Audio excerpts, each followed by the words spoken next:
เพื่อปรับปรุงกงจักการจัดตั้งและเพิ่มประสิทธิภาพในการคุ้มครองรัฐคุ้มครองสังคมให้ใกล้ชิดติดแทดกับพ่อแม่ประชาชนดังนั้นในวันที่26มีนาคม2026เมืองสนะสมบูรณ์ได้จัดพิธีประกาศสร้างตั้งตาแสงน้องดูขึ้นอย่างเป็นทางการพิธีจัดขึ้นอยู่ที่ห้องการกลุ่ม2น้องดูให้เกียรติเขาร่วมเป็นประธานมีฐานพิมพรพันดานุวงศ์คณะประจำผักแขวงห้องประธานคณะกรรมการปกครองแขวงแก่ประสักผู้สีนำเวียกงานหอบด่านอยู่เมืองสนะสมบูรณ์ฐานคำศรีลิ้นสวัสดิ์กรรมการผักแขวงเลขาคณะบริหารงานผักเมืองสนะสมบูรณ์พร้อมด้วยบรรดาแขกเชิญจากแผนกการอ้อมขางแขวงห้องการอ้อมขางเมืององค์การปกครองบ้านพ่อแม่ประชาชนเขาร่วมท่านอำไซพรมณีห้องเลขาคณะบริหารงานผักเมืองประธานคณะกรรมการปกครองเมืองรายงานให้หูถึงทีตั้งและจุดประสงค์ของตาแสงน้องดูสำนักงานคณะกรรมการปกครองตาแสงน้องดูตั้งอยู่บ้านน้องดูเมืองสนะสมบูรณ์ห่างจากเทศบาลแขวงจับปะสัก36กิโลเมตรห่างจากเทศบาลเมืองสนะสมบูรณ์12กิโลเมตรทิศเหนือติดกับเมืองคงเซโดนแขวงสะละวันทิศใต้ติดกับตาแสงบุงคาทิศตะวันออกติดกับตาแสงวังเวิร์นทิศตะวันตกติดกับภูเสียงทองรวมมีเนื้อที่ทั้งหมด21,619 เฮกตาร์มีพลเมืองทั้งหมด20,088 คนประกอบมี11บ้านขึ้นกับคือบ้านคีรีบ้านน้องดูบ้านโน่นสวรรค์บ้านนาขามบ้านนาดานบ้านดอนแซ่บ้านค่ำแปงบ้านน้องแค้นบ้านค่ำหลวงบ้านซ่อนผากบ้านสีทวนซึ่งประกอบมี17หน่วยผักขึ้นกับ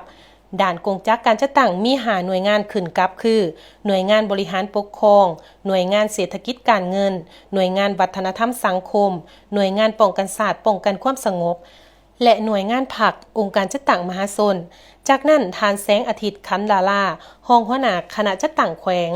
และทานคำแสนพิมพิสารคณะประจำผักเมืองหัวหน้าคณะจัดตั้งเมืองได้พัดเปลี่ยนกันขึ้นผ่านขอตกลงของคณะกรรมการปกครองแขวงแก่ประสักว่าด้วยการแต่งตั้งตาแสงน้องดูผ่านมติตกลงของคณะประจำผักเมืองสนะสมบูรณ์ว่าด้วยการสร้างตั้งองค์คณะผักหากฐานตาแสงและบงตัวแต่งตั้งคณะบริหารงานผักหากฐานตาแสงน้องดู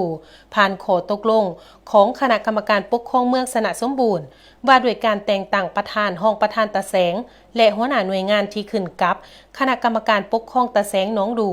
เห็นดีแต่งตั้งทานบัวทองบุญญสิทธิ์เป็นคณะประจำผักเลขาคณะบริหารงานผักหากฐานตาแสงทั้งเป็นประธานคณะกรรมการปกครองตาแสงน้องดูฐานพรสวรรค์กอสุขสวัสดิ์เป็นห้องเลขาคณะบริหารงานผักหากฐานตาแสงทั้งเป็นห้องประธานคณะกรรมการปกครองตาแสงฐานสุพรรษาไตรไสยวงศ์เป็นคณะประจำผักประธานกวดกาผักหากฐานตาแสงทั้งเป็นห้องประธานคณะกรรมการปกครองตาแสงพร้อมนี้ยังได้แต่งตั้งคณะกรรมการผักหากฐานตาแสง6สหายเพื่อนำพา4นำและแต่งตั้งหัวหน้าหน่วยงาน5ฐานห้องหัวหน้าหน่วยงานพนักงานวิชาการสวยเวียกตาแสง5ฐานในพิธีก็ได้มีการรับฟังการมีคำเห็นโอโลมของทานพิมพรพันดานุวงศ์ห้องประธานคณะกรรมการปกครองแขวงแก่ประสักเพื่อเป็นบอนอิงในการนำพาสีนำเวียกงานหอบด่านของตาแสงพร้อมทั้งมอบเงินและอุปกรณ์หับใส่ให้แก่คณะกรรมการปกครองตาแสงเซ็นรถจักร1คันคอมพิวเตอร์ปรินเตอร์เพื่อนำใส่เข้าในเวียกงาน